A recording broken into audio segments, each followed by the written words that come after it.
Hoy está aquí en la República.es el economista César Robalino, él es el presidente de la Asociación de Bancos Privados del Ecuador. Economista, ¿cómo está usted? Buenos días. Voy directamente a la pregunta. ¿Ustedes sienten que hay un interés del gobierno por estatizar la banca?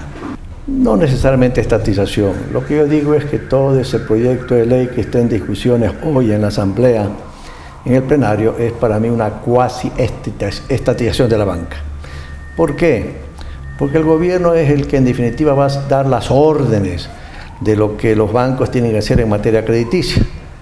El gobierno le dirá, atiende mejor a estas actividades con crédito que no quieres dar, y los bancos estarán obligados a hacer eso. Igual que en términos de liquidez, la liquidez es esta de aquí, tú tienes más liquidez del que es necesario, yo concibo que tienes excedente de liquidez y yo lo haré recircular todo esto.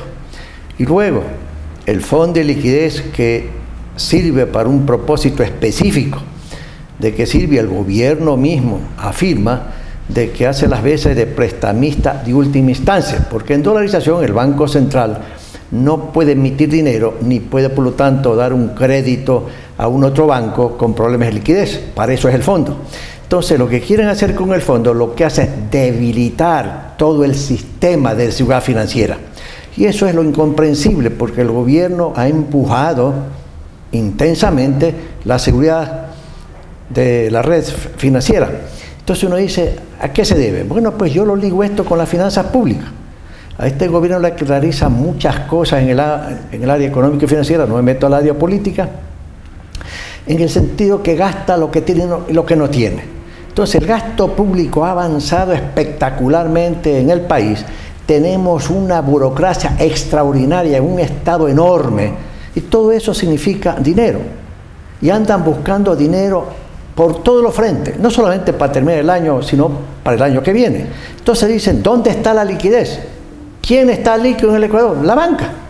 Pero esa liquidez bancaria es de los depositantes, de la gente común y corriente. Es decir, la gente común y corriente, sí. el depositante, yo. Sí. Deposito mis 4 reales en el banco privado que yo considero que me dé seguridad y confianza. Pero no es ese banco el que va a manejar la plata, la plata de los depositantes, sino el Banco Central. Bueno, el gobierno, yo digo en suma, porque el Banco Central, esa junta que están creando, en definitiva, va a seguir instrucciones gubernamentales, irremediablemente, porque son ministros de Estado, pues, nombrados por el presidente. O sea, el ahorro interno de los ecuatorianos va a ser manejado por burócratas con criterio político. Sí, así es. Entonces yo no creo que va a haber un criterio técnico, por ejemplo, de evaluación de riesgo, que los banqueros privados están preparados para evaluar los riesgos. Evalúan los riesgos. Eso es lo que hacen. Exacto. Y cuando hay un riesgo más allá de que es lo normal, los bancos deciden no hacer un préstamo, no porque los bancos se los puede censurar, sino que el riesgo hay que tomarlo y calcular adecuadamente porque está en riesgo la plata de los depositantes. Entonces, por eso es que los bancos ecuatorianos y los banqueros son prudentes, conservadores y ortodoxos. ¿Por qué? Porque la plata es de los depositantes. Fíjese, por cada dólar de patrimonio que tiene un banco, por cada dólar, hay 10 dólares que son ajenos. Y la mayor parte de esos son los depósitos de la gente. Depósitos a plazo, depósitos en cuenta corriente o en libreta de ahorro. El 80% del pasivo más patrimonio, 80%, pertenece a gente común y corriente y empresarios. Entonces, los bancos administran esos fondos. ¿Con qué? Con prudencia. Son conservadores. ¿Por qué? Porque está en riesgo ¿qué? La plata de los depositantes y la estabilidad de un banco. Entonces, hoy por hoy, con lo que quiere hacer el gobierno es que la liquidez, este momento, bancaria, ya no solamente la liquidez de la economía, bancaria, va a ser controlada por el gobierno y sencillamente le van a decir, esta liquidez se pone en esta forma y en esta forma. Y eso forma parte de la liquidez total de la economía. Y yo he anunciado y yo me ratifico que sencillamente el gobierno está preparando, armándose legalmente, ¿para qué? Para mañana implementar lo que yo llamo un programa de administración de divisas. Y la argumentación será por parte del gobierno. ¿De incautaciones? No hablo yo de incautación. Ya. Yo pregunto Tampoco nomás. hablo de dolarización. ¿Ya? Hablo de un programa de inflación de divisas que alguna gente comienza a pensar en controles de cambio que existían hace algunos años en el Ecuador antes de la dolarización. Y que existen en Ahora, Venezuela, donde el modelo, bueno, Bueno, allá le llaman un calibis, ¿no? Ajá. Yo prefiero tampoco hacer referencia a eso, ¿no? Pero yo digo, ¿por qué? Porque mañana el gobierno dirá, el Ecuador les cuesta tantas dificultades, $1 de ganancia exportando lo que sea, inclusive petróleo. Y los ecuatorianos y los banqueros hacen créditos que luego me ocasionan una explosión en el sector externo. Cosa que no es cierto, pero esa es la argumentación. Entonces el día de mañana se dirá, los dólares son demasiados escasos, yo no le voy a permitir, dirá el gobierno el día de mañana, a que los banqueros o que el mercado me asigne las divisas para fines X o Z que yo creo que no son convenientes en el interés nacional. Eso es lo que yo creo que argumentará el gobierno el día de mañana para implementar esto que yo llamo un programa de administración de divisas. ¿Cuándo se va a dar esto? Es difícil pronosticar, porque esto va a estar en función del desequilibrio de balanza de pago, que no lo ocasiona a los banqueros por su política de crédito de ninguna manera, lo ocasiona el gobierno nacional a través de su política económica, ¿sí? Ahora, todo esto es posible, economista Robalino, porque después de la crisis bancaria del año 98-99, el prestigio de los banqueros ecuatorianos quedó muy deteriorado, muy lastimado. Sí, sí, sí. Hoy, ¿usted me podría asegurar que la banca ecuatoriana es confiable? Sí, yo personalmente le digo que sí. Está sólida, está solvente y está líquida. ¿Sí? No le hablo de rentabilidad, los tres. Y eso es bueno. ¿Y la honestidad? Yo creo que también. Ahora, yo le digo, si es que el gobierno o el poder público del Ecuador creyera que hay un banquero privado deshonesto, bueno, hay que aplicarle la ley, así de simple. Yo no me voy a poner a eso. Aquel que viola la ley, los principios morales y éticos, hay que cogerle con el peso más intenso de la ley. Sí, señor. A ver, no sé si estoy yendo en mi deducción más allá de sus conceptos, economista Robalino, pero me pareció entender que usted teme que el momento que la banca no pueda manejar los recursos que los depositantes le confían a ella, el buen manejo del ahorro nacional puede estar en peligro, porque en vez de ser manejado por banqueros con criterios técnicos, va a ser manejado por burócratas con criterio político. Bueno, ese es el temor. Ese es el temor, porque la junta que se está formando en ese proyecto de ley serán fundamentalmente funcionarios públicos nombrados por el señor presidente, y entonces sencillamente la asignación del crédito no estará sometido a una evaluación técnica de riesgos. En banca, confianza es básica, es un pilar de la estabilidad financiera y bancaria, la confianza de los clientes y los depositantes. ¿En qué? En la solidez de su banco. Cuando alguien pierde la confianza en un banco, se va a otro banco. Y cuando la gente pierde la confianza en el sistema bancario, se lleva la plata al colchón o fuera del país, ¿verdad? Pero afortunadamente la banca está sólida y está solvente. Afortunadamente, independientemente de la política de hostilidad creciente que ha demostrado el gobierno nacional a los banqueros privados y a la banca privada, ¿sí? Entonces, el temor naturalmente es que se maneje inadecuadamente esta asignación del crédito por segmentos o por actividades en la que le pueden obligar a un banco a prestar a una actividad económica, cualquiera que te sea, montos más allá de lo que el banquero en su evaluación del riesgo ha llegado como conclusión. Y eso tendrá una serie de efectos. No necesariamente la quiebra de un banco, cuidado. Lo que digo es que va a haber unos efectos no adecuados para la intermediación financiera. Si eso sale aprobado tal como está concebido por el gobierno, uno de los efectos va a ser una desaceleración en la intermediación financiera y bancaria en el Ecuador. Segundo, una desaceleración en la expansión de crédito. Y los bancos, para cubrirse de mayor riesgos, tendrán que hacer más provisiones. Más provisiones. Y esto implica, a su vez, volverse más acucioso en el análisis de una serie de riesgos. ¿Y quién va a salir afectado? Toda una serie de personas naturales y jurídicas que reciben crédito, así de simple. Claro. Eso no logra ver el gobierno, no obstante que hemos explicado en una serie de reuniones en la comisión correspondiente legislativa o en ciertas reuniones personales con altos funcionarios del gobierno.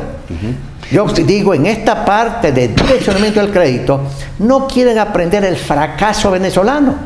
En Venezuela hay lo que se llama las gavetas, que es direccionamiento de crédito, ¿no? Que fueron creados en la época del señor Chávez y que siguen con el señor Maduro. Esos son un fracaso total y absoluto. Pero el gobierno no quiere ver ese caso cercano y quiere fracasar por carne propia y no por lo que está pasando en otros lados. Y esto de que existe el direccionamiento del crédito en todas partes del mundo, no es cierto, no es cierto y no es cierto. Ese es uno de los problemas serios, pero más serio que el direccionamiento del crédito, Jorge, es la liquidez. La liquidez. Cuando yo tengo como banco un problema de liquidez, yo rápidamente necesito el billete contante y sonante. ¿Para qué? Para pagar a los depositantes cuando de repente pierdo confianza de un cliente y punto. Tengo que tener plata. Claro. Sí, pues. Y si no tengo suficiente liquidez, puedo entrar en un problema serio. Y en el Ecuador, el Banco Central no puede hacer lo que los técnicos llaman prestamista de última instancia, porque estamos dolarizados. Entonces el Banco Central no puede ir a una imprenta a hacer billetes de dólares, porque no se puede, imposible, claro, para dar un crédito de liquidez a un banco, como era anteriormente, y como son en muchos países del mundo que los bancos centrales hacen ese papel. Cuando un banco entra en problemas de liquidez, no va a tener a quién recurrir. Hay un fondo de liquidez, se formó para eso, ¿sí? Un fondo de liquidez que en este momento debe tener 2.000, 2.050 millones de dólares en fondos, invertidos en papeles de alta liquidez, que tienen una calificación AAA. En el Ecuador, en el proyecto de ley, no han querido aceptar una sugerencia en ese sentido y han dejado libre para que mañana esa junta y el directorio de lo que va a manejar ese fondo, que serán funcionarios públicos, venga pues reciban el pedido del presidente y le diga, bueno, mi amigo, yo necesito plata para financiar mi déficit fiscal o mis actividades públicas. Así que aquí hay más de 2.000 millones de dólares. Oiga, 1.000 millones ustedes tienen que invertir en bonos del Estado con tales características, punto. Alguien de los funcionarios públicos en el Banco Central, en esa junta, van a decirle no al señor presidente Correa. No. Pierden el empleo. Economista Robalino, usted un poco al paso mencionó que cuando la gente pierde confianza, pues o saca la plata del país o va al colchón. ¿Ha ocurrido? ¿Está ocurriendo? ¿Puede ocurrir eso en el país? Depende de cómo vayan a manejar. Todavía no está ocurriendo. Que yo sepa, no. Los depósitos globales vienen aumentando modestamente. Y una de las razones de esas, Jorge, es porque le entró al gobierno, pues, primero 400 millones de dólares de ese famoso swap de oro, y luego 2.000 millones de dólares del préstamo de los mercados privados internacionales de capital a 10 años plazo, etcétera, etcétera. Entonces han entrado 2.400 millones, y el gobierno va girando. Y a medida que va girando el gobierno para pagar sueldos, salarios, proveedores, constructores de carreteras, lo que sea, eso en una otra forma llega a los bancos y se hacen depósitos. Esa es la razón por la que uno ve que los depósitos van creciendo modestamente. No están creciendo tampoco espectacularmente. Y la banca tampoco está creciendo. Los activos de la banca, el crédito, está creciendo modestamente. La última cifra que vi en términos anuales está creciendo a un poquito menos del 10%, por ejemplo, la expansión del crédito. Y el peligro de todo esto es que esa expansión crediticia se haga más modesta. Y eso va a perjudicar al financiamiento del desarrollo. Porque el crédito es básico para el financiamiento del desarrollo del país. Economista Robalino, ¿cómo está el ambiente entre los banqueros en la banca privada ecuatoriana? ¿Hay un ambiente de desaliento, de preocupación o simplemente de expectativa y espera? No. Preocupación intensa. Intensa. Y desaliento y desestímulo para poner más dinero propio aumentando los capitales. No hay ningún accionista nacional que quiera poner $1 nuevo. Se capitalizarán las entidades bancarias privadas en la medida que tenga las utilidades modestas que decía el gobierno. Nada más. Le oí a un funcionario bancario privado que decía, si el gobierno quiere manejar los bancos, aquí están los bancos, venga y llévese. Bueno, yo le digo... ¿Esa es la actitud de la banca? Fíjese, Jorge, yo no soy accionista. Tampoco represento a los accionistas, sino a la asociación de bancos, y ahí son miembros los bancos privados, ¿no? La mayor parte. Entonces, déjenme ponerle en la siguiente forma, ¿no? Si yo tuviera el control del 70% del capital de un banco, si yo tuviera el control y tuviera el 70%, porque es cosa que no lo tengo, ¿no? Sí. Pero si tuviera, frente a este proyecto de ley, frente a estas políticas bancarias que salen del poder público, yo sí estaría dispuesto a pedirle una cita privada al señor presidente Correa y decirle: señor presidente, con todo el aprecio y el respeto que le tengo, yo no soy su enemigo, yo tampoco soy un opositor político, yo estoy dedicado a mi función de la intermediación financiera y soy lo más eficiente que puedo permitirme en las circunstancias actuales. Pero estas condiciones en que tiene que desenvolverse en las actividades mías, de mi banco, y yo como banquero, prefiero, presidente, darle las llaves y usted me entrega el dinero de lo que vale el banco. Y le deseo éxitos, presidente, para que usted preste a la actividad económica que usted crea más conveniente, a la tasa de interés que usted crea más conveniente, y pide usted las garantías o no de lo que crea conveniente. Le deseo éxito, presidente, las llaves, deme el dinero. Felicidades, presidente. Pero yo no soy, pues, accionista de los bancos. Pero empezamos hablando del riesgo de estatización de la banca y terminamos hablando prácticamente de lo mismo, de que usted me está hablando de banca pasando a manos del gobierno. Yo llamo, digamos, yo he llamado cuasi estatización de la banca. ¿Por qué? En el papel, en las escrituras de constitución de un banco o de la existencia de un banco, hay personas naturales que son los accionistas y los propietarios del banco. Pero en la administración, en la decisión de tomar riesgos, buena parte de todo eso pasa al Estado. Entonces yo estoy sentado como gerente general, con mi directorio, como comité de riesgos crediticios, de inversiones, y tengo que cumplir órdenes superiores que son del gobierno. ¿Qué se llama eso? Para mí, coasistitación de la banca. ¿Con qué responsabilidad? Mañana me hacen responsable a mí cumpliendo órdenes de arriba, del gobierno. ¿Sí? Esto es delicado. Entiendo entonces la preocupación que usted me decía. Claro, sí. Intensa fue su palabra. Intensa la preocupación y desaliento para no meter un centavo más adicional, fresco, para capitalizar los bancos. Se capitalizarán los bancos por parte de los accionistas nacionales en la medida que hay utilidades. ¿Sí? Entonces, eso es la preocupación y el desaliento.